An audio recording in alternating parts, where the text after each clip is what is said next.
अस्सलाम वालेकुम नाज़रीन, मैं हूं आपका मेज़बान नहीद अहमद जिलानी। नाज़रीन कराम, आपको जिलानी जी यूट्यूब चैनल और फेसबुक पेज पर खुश आमदीद। नाज़रीन कराम, उम्मीद करता हूं आप जहां कहीं भी होंगे अपने अहले खाना समेत बाहरियत होंगे, खुश भी होंगे और महफूज भी। नाज़रीन कराम, इस वक्त मेरे साथ मौजूद हैं सीनियर तज्ज़िया नगार जनाब सजाद अहमद खोखर साहब। उनसे गुफ्तगू का आगाज़ बाद में करूँगा। पहले तमाम ख़वातीनों हज़रात से ये गुजारिश है जो हमारे चैनल पे अभी नए हैं कि हमारा यूट्यूब चैनल जिलानी जी सब्सक्राइब फरमा लें ताकि रोज़ाना आपको हमारी एक नई वीडियो आसानी के साथ पहुँच सके। नाज़रीन इकराम, बिला तख़ीर अपनी गुफ्तगू का आगाज़ करते हैं जनाब सजाद अहमद खोखर साहब के साथ। तो इस गुफ्तगू में हमने 2 सेशन रखे हैं। पहला सेशन पे हम बात करेंगे महंगाई के मतलब, और शार्टली हम करेंगे जो कल फैसल वाडा साहब की प्रेस कॉन्फ्रेंस हुई है उसके मतलब, और दूसरे सेशन में हम बात करेंगे साबिक़ वज़ीर-ए-आज़म इमरान खान जो लॉन्ग मार्च निकाल रहे हैं जुम्मा के दिन, उस लॉन्ग मार्च के मतलब हम गुफ्तगू करेंगे। तो हमारे साथ ही रहिएगा, इंशाल्लाह आपको मज़ा आएगा। अस्सलाम वालेकुम। जी वालेकुम अस्सलाम। सजाद साहब, सबसे पहले तो मैं इस बात से अपनी गुफ्तगू का आगाज़ करना चाहता हूँ। मेरा सवाल आपसे ये है कि कल जो आपने देखा, नाज़रीन ने देखा, पूरे पाकिस्तान, पूरी दुनिया की अवाम ने देखा कि फैसल वाडा साहब ने अचानक अनाउंस किया कि मैं प्रेस कॉन्फ्रेंस करने जा रहा हूँ, और PID जो वफाकी हुकूमत के अंडर है उसने बाकायदा सहाफ़ियों को दावतनामे भेजे कि फैसल वाडा साहब की प्रेस कॉन्फ्रेंस है। ये नवाजिश पाकिस्तान की तारीख में तो नज़र आ रहा है कि पहली दफ़ा ही हुई है कि किसी अपोजिशन लीडर की प्रेस कॉन्फ्रेंस के लिए बाकायदा जो गवर्नमेंट के अंडर है अदारा वो दावतनामे भेज रहे हैं। तो लोग ये भी तासर दे रहे हैं कि जिस तरह धरने में हुआ था जवेद हाशमी, तो ये जवेद हाशमी 2 कॉन्फ्रेंस जो फैसल वाडा साहब ने किया, ये जवेद हाशमी 2 किस्त है, यानी दूसरी किस्त है। इस पर आप क्या राय रखते हैं? जी बिस्मिल्लाहिर्रहमानिर्रहीम। वाकई ये इन 6 महीनों में तो फर्स्ट टाइम हुआ, और बाकी भी सारे लोग बातें कर रहे हैं कि पाकिस्तान की तारीख में फ़र्स्ट टाइम हुआ है कि पाकिस्तान इंफॉर्मेशन डिपार्टमेंट PID वो अपोजिशन की जो एक प्रेस कॉन्फ्रेंस होने वाली है उसके बारे में सारे एंकर्स को, TV चैनल्स को प्रेस क्लब में इनवाइट कर रही है। और मज़े की बात यह है कि PTI के चेयरमैन इमरान खान वो पिछले 6 माह से उनकी कोई प्रेस कॉन्फ्रेंस जो है ना वो लाइव नहीं दिखाई गई, और फैसल वाडा साहब जो है उसी PTI का हिस्सा है, और PTV पे भी इसको लाइव कवरेज मिली है। और ये प्रेस कॉन्फ्रेंस पाकिस्तान के जितने भी मीडिया हाउसेज़ हैं, न्यूज़ चैनल्स हैं, सब पे लाइव चल रही थी। और मज़े की बात कि ख़बरनामे के दौरान भी ये चल रही थी। तो इसको इस प्रेस कॉन्फ्रेंस से पहले सवालात उठते हैं कि ये जो मुस्लिम लीग नून के कायदीन हैं और बाद एंकर पर्सनस हैं जैसे गरीदा फारूकी है और मुस्लिम लीग नवाज़ की हिना परवेज़ भट्ट, इनको 3 घंटे 2 घंटे पहले कैसे पता चल गया कि इमरान खान को सरप्राइज़ मिलने वाला है?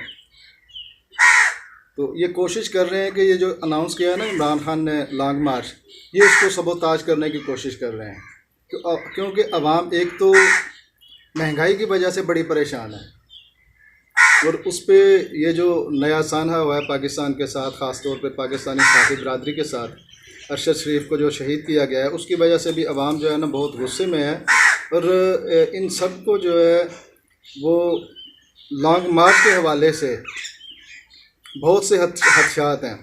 ये जो मौजूदा हुकूमत है उसको रोकने के लिए ये ऊँचे हथकंडों पे उतर आई है। तो सजाद साहब, क्या ये कहते हैं जो लोग कह रहे हैं कि मतलब है कि ये जिस तरह धरना दिया था खान साहब ने पहले, तो एकदम अचानक से जवेद हाशमी साहब ने नया शोशा छोड़ दिया कि उसी तरह की कुछ कोशिश की जा रही है कि लॉन्ग मार्च को रोकने के लिए। बात यह है कि फेयर प्ले में ये इमरान खान का मुकाबला नहीं कर सकते। ऐसे ही ठीक है, ये कभी लॉन्च करते हैं आशा गुलेलई को, कभी जावेद हाशमी को लॉन्च कर देते हैं, तो अभी इन्होंने फैसल वाडा को लॉन्च किया। तो उनका अंजाम देख लें, आशा गुलेलई किधर है, जावेद हाशमी किधर है। तो ये तो मैं रात को मतलब एक मैंने पोस्ट भी किया है कि तकरीबन 10-15 मिनट्स में PTI के जो वर्कर्स हैं ना, जो इंसाफियत हैं, उन्होंने इसका जो ये पहाड़ बना के कोशिश कर रहे थे ना, ज़मीन बोस मतलब कर दिया उन्होंने। ये जो प्रेस कॉन्फ्रेंस है ये पीटीआई के गबारे से हवा निकाल देगी, तो इंसाफियों ने उस प्रेस कॉन्फ्रेंस के गबारे से हवा निकाल दी है। ये नाज़रीन कराम, आपने सुना सज्जाद साहब का तजिया, माशाल्लाह बड़ा अच्छा उन्होंने पॉइंट ऑफ व्यू बयान किया है। तो अब बात करते हैं महंगाई पे, क्योंकि जो गुज़िश्ता अपोजिशन थी, मौजूदा हुकूमत है, इम्पोर्टेड हुकूमत जिसका नाम दिया है खान साहब ने, इनका ये बयानिया था कि ये लॉन्ग मार्च लेके गए थे कि हम महंगाई के ख़िलाफ़ लॉन्ग मार्च लेके इस्लामाबाद जा रहे हैं, क्योंकि अवाम बड़ी परेशान है महंगाई की वजह से। तो इन्होंने अपने मार्च को महंगाई मार्च का नाम दिया था। तो अब सज्जाद साहब से यही मैं सवाल रखता हूँ उनके सामने कि अब जो मरियम नवाज़ हैं वो तो चली गई हैं यूके, क्या उनका बयानिया उनके साथ ही यूके चला गया है, या वो एक बयानिया था सिर्फ अपने केस छुड़वाने के लिए, अपने केसों को ख़त्म करने के लिए हुकूमत में आने का उनका मकसद था? इस पर आप क्या कहते हैं कि वाकई महंगाई मार्च था वो, या उनका सिर्फ अपना करप्शन ख़त्म करने का मार्च था, उसको यानी हुकूमत में आने का मकसद? अब पार्लियामेंट में हमने को नहीं देखा बोलते हुए ना फजल रहमान को ना किसी को भी कि महंगाई अवाम चीख रही है, उनको महंगाई से कोई सरोकार नहीं है, सिर्फ अपने करप्शन के केस या उनके बचने के लिए तरामीम नैब वगैरह में दीगर अदारों में करने की कोशिश की जा रही है। तो अब क्या आप इस पर राय देते हैं कि वो जो बयानिया था मरियम नवाज़ का, मरियम नवाज़ के साथ ही यूके चला गया, या क्या कहेंगे इस पर? महंगाई पे तो कल के व्लॉग में भी बात हुई थी। तो ये तो सबको पता है कि ये हुकूमत में जो है आए हैं तो सिर्फ अपने केस ख़त्म करने के लिए। तो महंगाई ख़त्म करना इनका इशू नहीं था, इनका मकसद नहीं था। अगर महंगाई का क्या मतलब है कि अवाम जो है ना वो सुख का सांस ले, उनका तर्ज ज़िंदगी बेहतर हो, मसाइल ना बने। तो एक ऑडियो जो है ना वो लीक हुई है मरियम नवाज़ की, जो अपने चचा को कह रही है कि आप ये जो सेहत इंसाफ कार्ड है ना जी, इमरान खान के पास बस यही है, तो आप ऐसा करें कि फंड का बहाना बना के तो ये सेहत कार्ड जो है ना ये बंद कर दें, गरीबों को फ़ायदा तो नहीं। अगर आप ये समझते हैं कि वो मुहिब्बे वतन है या गरीब आवाम का उसको ख्याल है, तो वो सेहत इंसाफ कार्ड क्यों बंद करवा रही है? आज गरीब बंदा अगर कोई बीमार हो जाए कि ऑपरेशन करवाना पड़ जाए तो उसको तो जान के लाले पड़ जाते हैं कि मैं इलाज कैसे करवाऊंगी। अगर इमरान खान ने गरीब आवाम के लिए ये सेहत कार्ड जैसी नेमत वो आवाम को दी है, तो उसमें भी मतलब ये प्रोपेगेंडा कर रहे हैं, उसको बंद करवाने की कोशिश कर रहे हैं। महंगाई इनका इशू नहीं था। इनका अगर इशू महंगाई होता तो पिछली जो गवर्नमेंट है पीटीआई की, तो जब वो हुकूमत ख़त्म हुई है तो नई गवर्नमेंट इनकी थी, उन्होंने एक रिपोर्ट जो है ना सालाना रिपोर्ट पेश किया, और सालाना रिपोर्ट किसकी थी? पीटीआई गवर्नमेंट की। उस वक्त जो तरक्की की शरह थी ना पाकिस्तान में, वो 6 के कुछ ऊपर थी, मतलब 6 से ऊपर थी। और आज तरक्की की शरह क्या है? 3 से भी नीचे। महंगाई तो कल हम बात कर चुके हैं कि अवाम जो है ना पता नहीं, मतलब हर बंदा परेशान है, हर बंदा जो है वो हालात की वजह से इस कदर परेशान है कि अगर महंगाई ख़त्म करने आए थे तो पता चलता।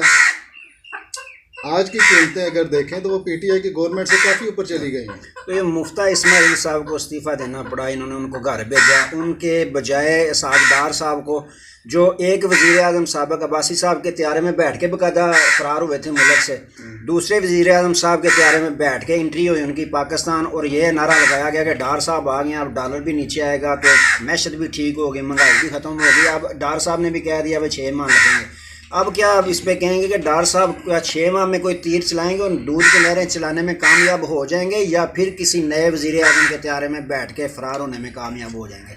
इस पर क्या कहेंगे? डार साहब के आने से पहले ना डार साहब के लिए ग्राउंड तैयार की गई, ठीक है। मुफ्ता इस्माइल से कुछ ऐसे फैसले करवाए गए कि जो बाद में पता चला कि वो नहीं करना चाहता था, कि उसका क्रेडिट जो है ना वो देना चाहते थे इसहाक को। बाकी ऐसा हुआ कि इसहाक जब आए हैं तो डॉलर भी नीचे आना शुरू हो गया। कुछ ऐसी मतलब कि वो बढ़ छिड़के मारी हैं उन्होंने। वक्ती तौर पे थोड़ा सा पता चला जी, अखबारात में न्यूज़ चैनल पे हर तरफ वो इसहाक डार आ गया, इसहाक डार आ गया। तो डॉलर फिर ऊपर जा रहा है, महंगाई फिर ऊपर जा रही है।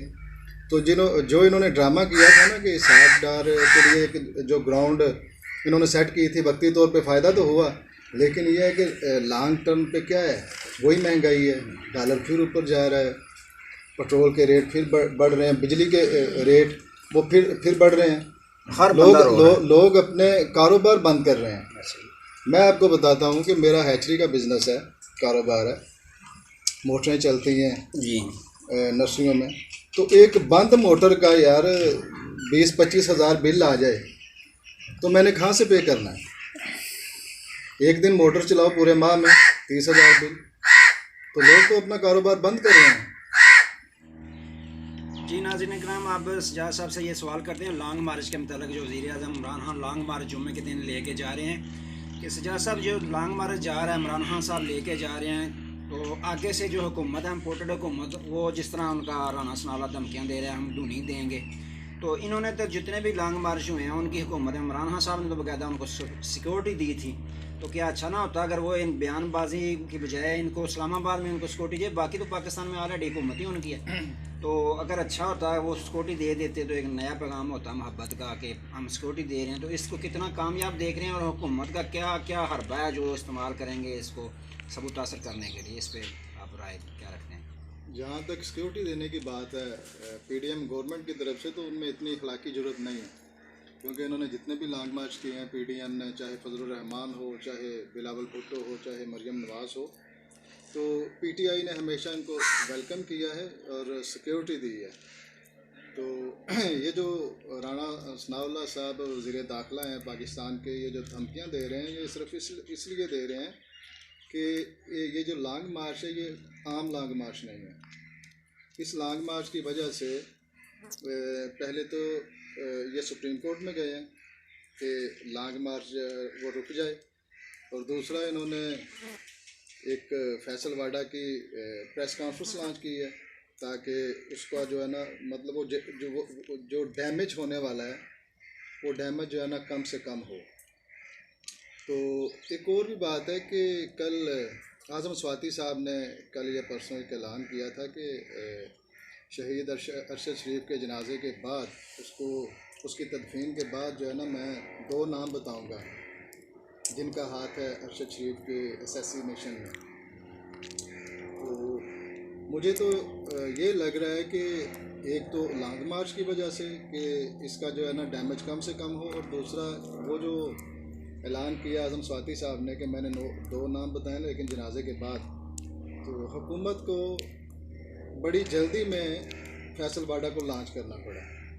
तो अब ये देखना पड़ेगा कि आज़म स्वाति साहब आज जनाजे के बाद कैसी प्रेस कॉन्फ्रेंस करते हैं। ठीक है नाज़रीन इकराम, उम्मीद करता हूँ आज की वीडियो आपको बहुत पसंद आई होगी। वीडियो पसंद आई तो इसको इस पर लाइक्स भी किया करें और इसको शेयर भी फरमा दिया करें। किसी नए मौजू के साथ किसी नए प्रोग्राम में इंशाल्लाह दोबारा आपकी खिदमत में हाज़िर होंगे। तब तक के लिए इजाज़त दीजिए, अपना बहुत सारा ख्याल रखिएगा और अपनी नेक दुआओं में हमें भी याद रखिएगा। अल्लाह हाफ़िज़।